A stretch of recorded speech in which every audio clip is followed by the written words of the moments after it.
ये कहानी है एक खूबसूरत परीलोक की।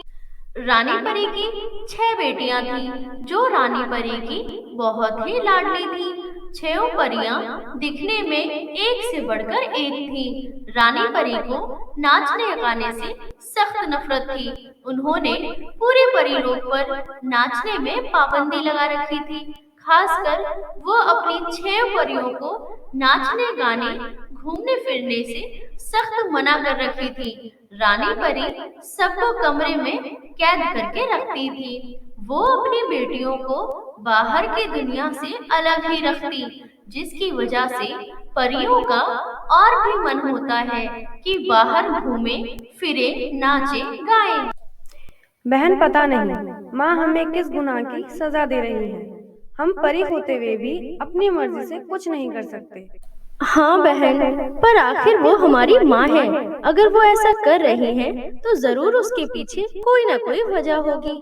वजह चाहे जो भी हो, हम अब माँ को यूं हम सब पर और जुल्म नहीं करने देंगे। तभी उधर से रानी परी आती हैं और घर में रखी हिल्स पर मिट्टी लगी देखती हैं और हिल्स टूटी भी होती हैं। तुम लोग क्या कर रही थी अंदर, और हिल्स पर मिट्टी कैसे लगी है और ये टूटी कैसे? जवाब दो। हमें नहीं पता माँ, आप तो बाहर से रूम लॉक करके जाती हो, फिर हम बाहर भला कैसे जाएंगे। चलो ठीक है। अगले दिन भी रानी परी को हिल्स और चप्पल टूटी हुई मिलती हैं। जब ये लड़कियां बाहर कहीं जाती भी नहीं हैं, तो ये चप्पल और हिल्स इतनी जल्दी जल्दी कैसे टूट जाती हैं? कुछ तो गड़बड़ है, पता तो लगाना ही पड़ेगा। फिर रानी परी इस बात का पता लगाने के लिए बड़े बड़े विद्वान राजकुमार को परियों के पीछे लगा देती हैं, लेकिन कोई भी इस रहस्य का पता नहीं लगा पाता। धीरे धीरे ये बात पृथ्वी लोक पर भी पहुंच जाती है। यहाँ पृथ्वी पर एक राहुल नाम का लड़का था।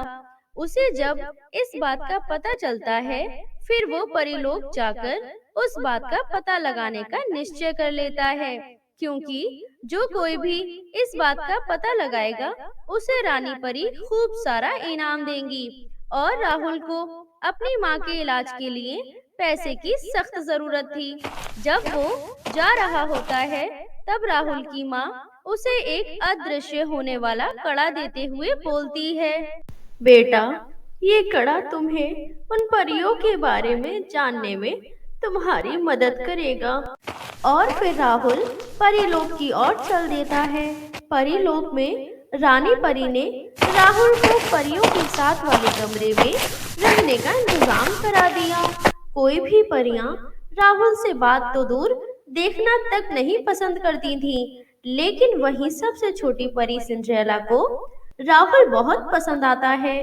हेलो राहुल, और फिर हंसते हुए वहां से चली जाती है। राहुल को भी सिंड्रेला परी बहुत पसंद आती है, लेकिन उसका काम तो परियां रात में कहाँ जाती हैं ये पता करने का था। लेकिन वो करता कैसे? सिंड्रेला परी हर रात राहुल के लिए दूध लेकर आती है और उसमें नशीली दवाई मिलाकर उसे पिला देती है। फिर एक दिन, राहुल, मुझे नहीं लगता तुमसे ये काम हो पाएगा। तुम यहाँ मुफ्त में ऐशो आराम की जिंदगी जीने आए हो। नहीं रानी परी, मैं जल्दी पता लगाने की कोशिश करता हूँ। जल्दी नहीं, तुम्हारे पास बस एक दिन का समय है। अगर नहीं पता लगा पाए, फिर हम तुम्हें हमारा समय बर्बाद करने के लिए सजा देंगे। इतना बोलकर रानी परी चली जाती हैं। रात में रोज की तरह जब सिंड्रेला परी दूध लेकर आती हैं, तब राहुल चुपके से दूध फेंक देता है और सोने का नाटक करने लगता है। लगता है सो गया। फिर परी अपने कमरे में चली जाती है। तभी राहुल माँ के द्वारा दिए गए अदृश्य होने वाला कंगन पहनकर परियों के कमरे में घुस जाता है और वो देखता है कि परी के बेड के नीचे एक बहुत बड़ा सुरंग है। परियां उस सुरंग के रास्ते एक बहुत ही खूबसूरत जगह पर जाती हैं, जहां बहुत ही मधुर संगीत बज रहा होता है और सारी परियां संगीत को सुनकर खूब नाचती हैं। जब सुबह के 5 बजने वाले होते हैं, तब सिंड्रेला परी बोलती है, दीदी, सुबह हो गई है, अब हमें वापस चलना चाहिए, कहीं उस लड़के को हमारा राज मालूम ना पड़ जाए। तभी वो लड़का वहाँ आ जाता है और बोलता है, हमें आप सबका राज मालूम हो गया है, और ये देखो हमारे साथ कौन है। राहुल अपने साथ रानी परी को भी ले आता है। जब परियां नाचने में मग्न थीं, तभी राहुल रानी परी को ले आता है और दोनों छुपकर परियों का नाच देख रहे होते हैं। फिर सबके सब रानी परी को देखकर हैरान हो जाते हैं। दीदी, अब क्या होगा? माँ को हमारे राज के बारे में पता चल गया। तभी सभी परियों को नाचते हुए इतना खुश देखकर रानी परी को अपनी गलती का एहसास होता है।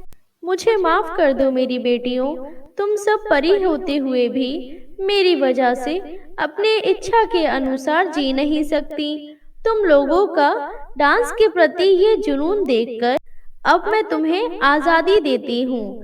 तुम लोगों का जो मन करे वो कर सकती हो। माफ करना रानी परी, मैं आपसे एक बात पूछूं? हाँ, पूछो। आप अपनी बेटियों पर इतनी पाबंदी लगाकर क्यों रखती हैं? बहुत समय पहले की बात है, हमारी राजमाता को भी नाचने का बहुत शौक था। वो जहाँ भी जाती डांस करती। एक बार वो पहाड़ पर नाच रही थी, तभी अचानक खाई में गिर गईं और उनकी मृत्यु हो गई। तभी से मैंने परीलोक में नाचने पर पाबंदी लगा दी। माँ, आपको पता है इस जगह का पता हमें हमारी राजमाता की फोटो के पीछे रखी चिट्ठी से मिला। ये जगह राजमाता की सबसे पसंदीदा जगह है माँ। और फिर सभी परियां खुशी खुशी रहने लगती हैं और राहुल को बहुत सारा इनाम देकर परीलोक से विदा कर दिया जाता है।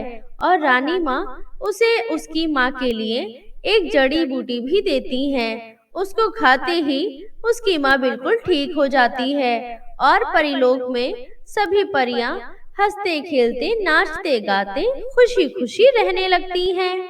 हेलो दोस्तों, कैसी लगी आप सभी को हमारी ये कहानी? अगर पसंद आई हो तो लाइक जरूर करें। अरे हाँ, मैं एक और बात बताना तो भूल ही गई, बेल आइकन दबाकर सब्सक्राइब करना ना भूलें। Thank you.